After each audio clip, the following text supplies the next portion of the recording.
Roy Suryo kepanasan ketika argumen-argumennya dipatahkan oleh pengamat politik Adi Prayitno. Roy Suryo yang ngotot yang mereka lakukan adalah ilmiah, murni ilmiah, pure science, tanpa ragu, tanpa takut dipatahkan oleh Adi Prayitno. Adi Prayitno mengatakan kalau tujuan Roy Suryo ini bukan hanya sekedar ijazah, tetapi ada agenda besar dan ada orang besar di balik Roy Suryo CS. Nah, seperti apa video selengkapnya? Tanpa berlama-lama, langsung aja kita saksikan videonya berikut ini. Apa sih hubungan Mas Roy dengan Pak Jokowi? Kenapa selalu menuduh-nuduh Pak Jokowi? Bukan selalu menuduh, saya tuh orangnya A harus bilang A, kalau B bilang B. Dulu pada awal SMK, ya itu adalah proyek yang bagus banget, anak bangsa itu ya. Saya pun bahkan yang menyupiri SMK itu dengan Pak FX Rudi dari Solo sampai Jakarta. Kami berdua yang nyapir ya, bukan Jokowi. Jokowi nggak ikut itu, Jokowi naik pesawat itu. Ya, pemberitaannya Jokowi ikut naik SMK itu bohong. Satu, ya. Terus jadi artinya dendam membara. Dendam sekali nampaknya Roy Suryo dengan Pak Joko Widodo. Kita juga yang kemudian mengupayakan sampai itu lolos uji emisi. Setelah lolos ternyata prank. Jadi nggak ada apa-apa. Jadi itu hanya benar-benar dipakai oleh kendaraan politiknya Jokowi ketika waktu itu mau masuk sebagai gubernur DKI Jakarta. Nah setelah itu ya kita tahu orang ini suka bohong nih.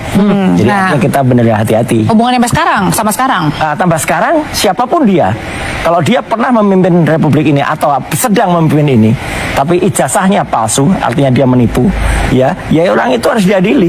Gitu loh. Ijazahnya harus dibuktikan kepada masyarakat bahwa saya tidak berkepentingan untuk sampai orang itu dipenjara, enggak sama sekali. Saya enggak atau minum. Ijazahnya saja yang itu harus dibuktikan kalau itu benar apa enggak. Begitu ijazahnya terbukti misalnya, atau yang jelas skripsi ya. Kalau skripsinya saya pegang betul tuh, primary evidence. Skripsinya jelas palsu, ya. Kemudian tidak ada lembar pengujiannya. Kemudian tanda tangan di situ disangsikan oleh anaknya Profesor Ahmad Sumitro sendiri, ya. Kemudian di situ tidak ada nama Pak Kasbujo dan lain sebagainya. Banyak sekali temuan itu, sehingga saya, Dr. Rismond dan Dr. Tifa akan berbuku ilmiah tentang itu. Ya udah, itu aja. Jadi kalau itu nanti akan disampaikan dan harusnya ilmiah dijawab dengan ilmiah. Kami tidak ada agenda politik sama. Persoalan ijazah apakah asli ataupun tidak asli, sehebat apapun yang disampaikan, pasti ada yang setuju, ada yang tidak setuju. Per hari ini pergeseran itu terjadi bahwa persoalan ijazah ini bukan asli ataupun tidak asli, tapi ada hidden agenda, ada orang besar menyebut merek dan warna tertentu yang dinilai punya kepentingan dengan menjadikan ijazah sebagai sebuah komoditas. Dituduhlah kanan kiri, dan yang dituduh juga merasa tidak dituduh, dan yang kemudian muncul ke publik adalah pembelahan.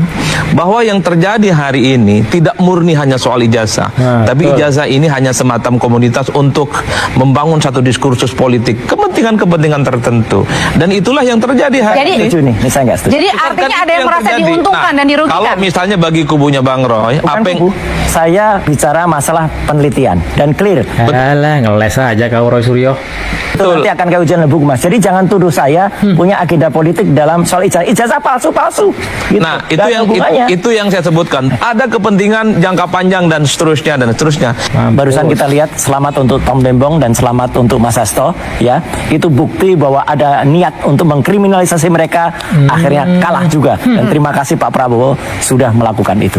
Jadi ini pun juga akan berujung nanti, insya Allah kebenaran akan terbukti, dan kita percaya Tuhan Yang Maha Kuasa, Allah Subhanahu Wa Taala di belakang kami, bukan siapa-siapa. Terbukti nanti kalian itu masuk penjara. Kalianlah yang memfitnah dan penipu sebetulnya.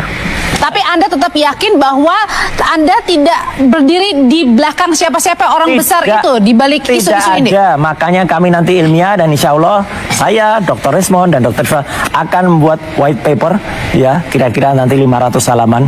Isinya mulai dari penelitian kami tujuannya apa, dan itu pure science sampai dengan selesai, dan perkara itu akan dibahas, akan ada yang memanfaatkan.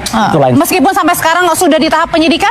Nggak ada masalah, toh nanti itu juga bisa berjalan, dan tunggu saja penyidikan ceritanya sampai mana. Kalau saya coba deteksi sampai hari ini, percakapan pada level elit partai ataupun di anggota dewan sekalipun, itu tidak pernah menyentuh persoalan-persoalan apa yang kita diskusikan hari ini, soal pemakzulan, soal ijazah, bahkan soal SMK sekalipun.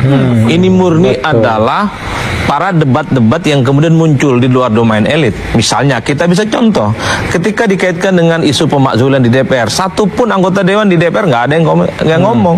Mereka mengatakan nunggu surat, nunggu rapat, Termasuk Demokrat. Saya hakul yakin sebenarnya surat soal pemakzulan itu diketahui oleh semua anggota dewan. Iyalah, nggak mungkin Cuman nggak karena tahu. mungkin tidak ada urgensinya.